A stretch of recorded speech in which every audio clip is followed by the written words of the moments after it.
Jadi kalian, kalau kita bisa melihat virus dengan mata kita, oh ini corona, keluarkan dari sini. Oh kamu bukan corona. Oh ya boleh di sini. Kami bisa memutuskan itu dengan baik-baik, ya kan? Tetapi kami tidak bisa memeriksa dengan sendiri, tidak punya kit, dan virus pun tidak bisa dilihat. Dan kalau kadang semua orang yang berpatuh kelihatannya corona, kalau dia kena corona, kami pun akan dikena, kami punya hati begitu. Jadi kami merasa laku yang gugup hatinya. Tak ada beberapa bilang ini gejala ini yang lain, pasti ini adalah corona. Tak ada yang lain.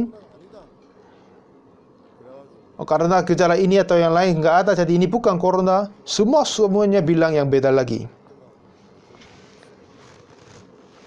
Jadi awalnya kami tidak tahu apa corona, apa yang lain, jadi kami takut untuk itu. Tetapi dengan anugerah Tuhan, saudara itu bukan kena corona, tetapi ya kena flu mungkin sedikit, dia istirahat sebentar lagi, sekarang sudah menjadi sehat-sehat saja. Saudara, kalau kita bisa melihat virus, kami bisa memeriksa dengan baik-baik, gampang kan? Tetapi, walaupun memang kita bisa melihat itu dengan mikroskop, tapi dengan mata kami sendiri, tidak bisa melihat, jadi susah mendapatnya. Dosa juga sama. Sebetulnya, kami pernah berbuat dosa, tetapi dengan mata orang tidak bisa melihat dosa. Oleh karena itu, apakah kami sesungguh mempunyai dosa atau dosa kami telah dihapus dengan sebenarnya, sempurna, tidak ada cara untuk melihatnya. Memang kita mempunyai gejala dari virus, seperti yang saudara itu, berbatuk, sakit paru, memuntah. Ada beberapa gejala corona seperti corona ada di sana, tetapi masih bukan corona seperti begitu. Tetapi ada seseorang tidak sama sekali ada gejala, tetapi kena corona. Memang yang seperti hal itu sering terjadi, ya kan? Jadi dengan mata kita tidak bisa membagikan apakah ini atau corona atau tidak. Seharusnya diperiksa oleh kit virus corona. Yang seperti begitu, manusia tidak bisa melihat dosa dengan mata dirinya sendiri. Jadi oleh karena itu, dengan gejala saja tidak bisa memutuskan apakah ini orang berdosa atau tidak. Tetapi Tuhan Allah sudah bisa melihat dosa, dan Dia melihat hati-hati kita, dan Dia sendiri, Dia satu-satunya Tuhan Allah saja yang bisa melihat hati kita dan apakah dosa ada di dalam hatinya atau tidak, dan Dia menulis dengan jelas di dalam Alkitab. Oleh karena itu,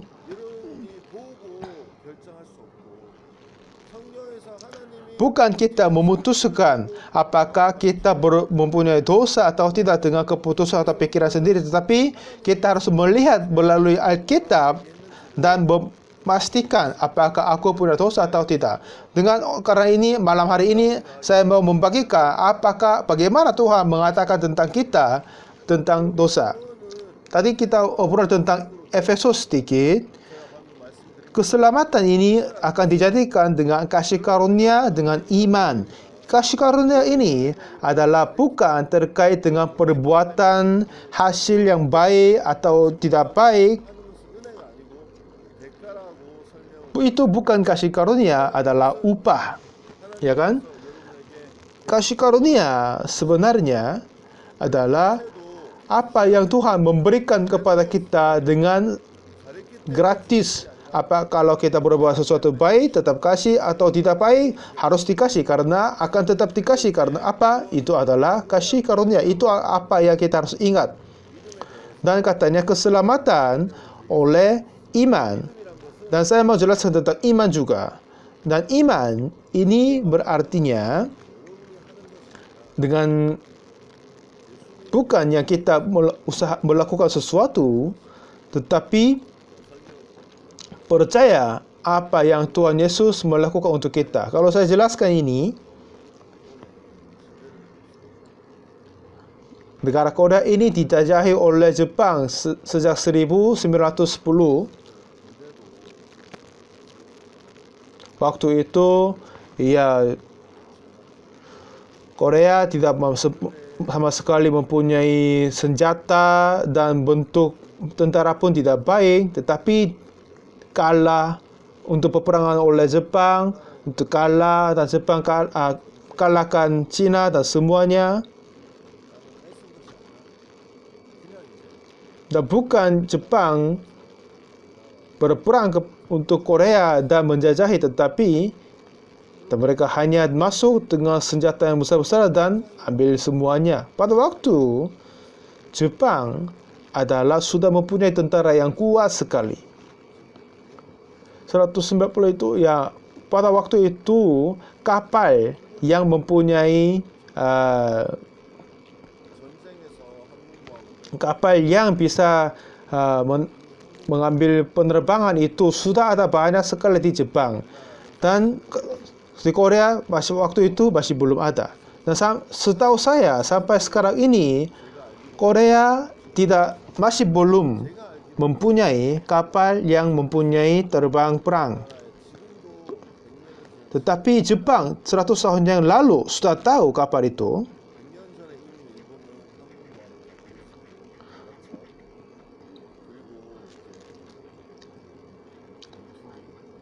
Dan pada waktu 100 tahun yang lalu, Jepang sudah mempunyai senjata dan banyak-banyak sekali. Dan satu ketika, Jepang berperang kepada Amerika Serikat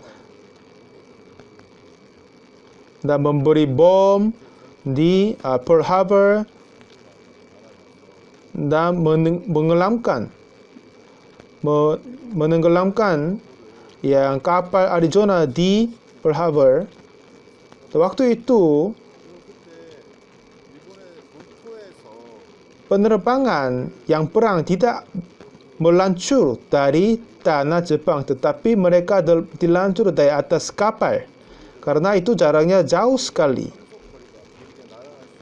Kalau kapal penerbangan perang terbang diluncur dari tanah Jepang, itu jaraknya terlalu jauh, akan jatuh di tengah kelautan. Jadi mereka menaikkan itu di atas kapal, datang mendekati Hawaii, lalu mereka attack di padanya. Waktu itu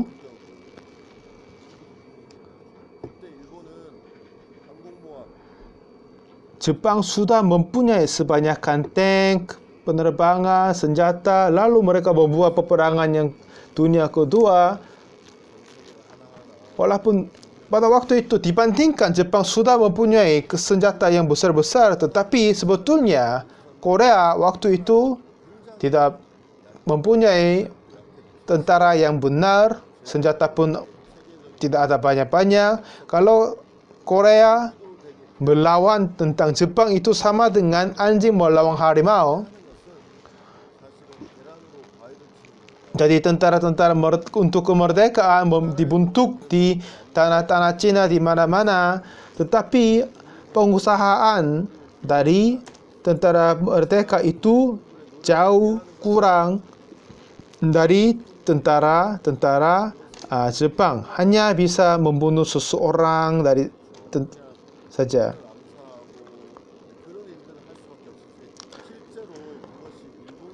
Lalu Jepang memulai berperang terhadap seluruh dunia. Lalu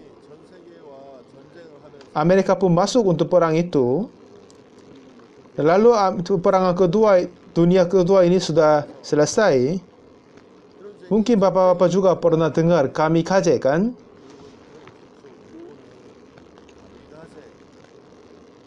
Seperti pilot-pilot Jepang, mereka sudah menulis surat-surat, catatan-catatan warisan untuk keluarga. Pada waktu mereka masuk ke peperangan, mereka sudah memutuskan akan mati, mereka tidak perlu pulang, mereka kayak misi bunuh diri sampai tabrakan pesawat perang kepada kapal itu, dan sampai begitu berlaku begitu ya kan? 미국이나 서방에서 이 전쟁을 마치기 위해서는 일본은 무엇들을 했는데 Untuk Amerika dan negara-negara yang lain melawan Jepang untuk perang dengan langsung, itu akan membutuh sebanyakkan darah dan jiwa, dan akan menjadi akan kerugian banyak sekali, baik jiwa sama yang miliknya. Jadi akhirnya Amerika meluncurkan bom nuklir ke Jepang. Setelah bom nuklir itu jatuh ke tanah Jepang, Jepang menyerahkan diri kepadanya. Oleh karena untuk bom nuklir sudah membunuh sebanyak orang di tanah Jepang, tetapi itu akan menjadi jalan untuk menyelamatkan sebanyakan jiwa yang lain. Oleh karena itu, Korea bisa dimerdekakan oleh Amerika juga. Walaupun orang-orang Korea mereka usahakan pergerakan merdekaan apa-apa yang lain, tetapi itu tidak akan dibantu sebenarnya untuk merdeka Korea. Tetapi sebetulnya bom nuklir, oleh karena itu dapat kemerdekaan.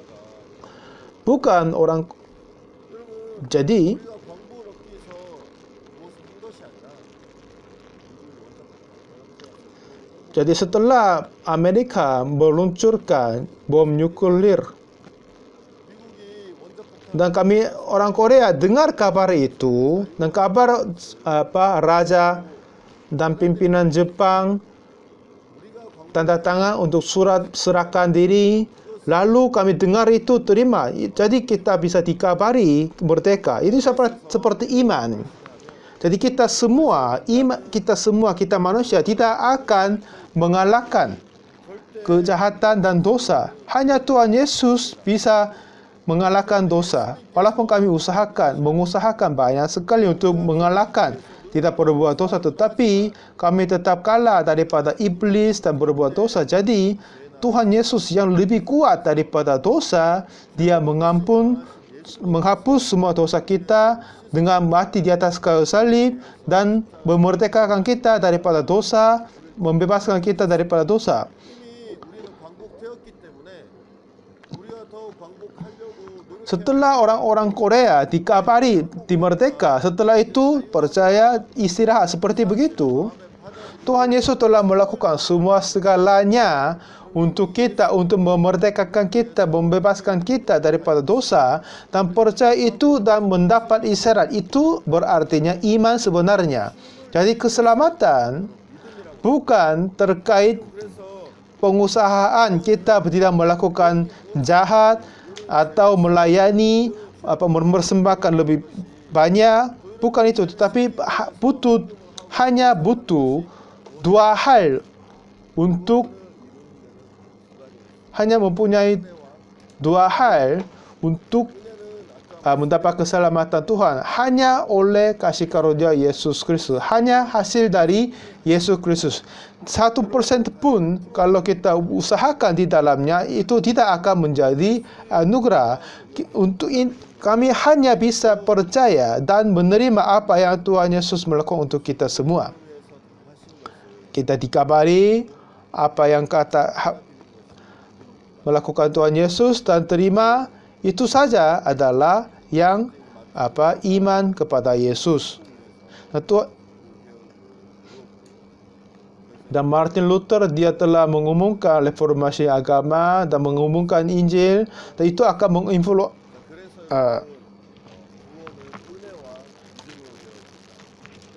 membantu banyak sekali untuk kerohanian kita.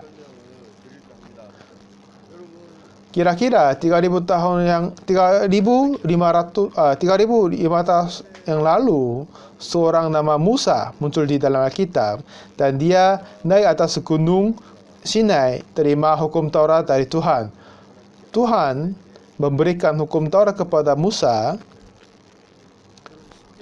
Ke-10 hukum ini adalah hukum pertama yang terima dari Tuhan. 모세가 이제 그 시내산에서 Lalu setelah 40 hari, 40 malam,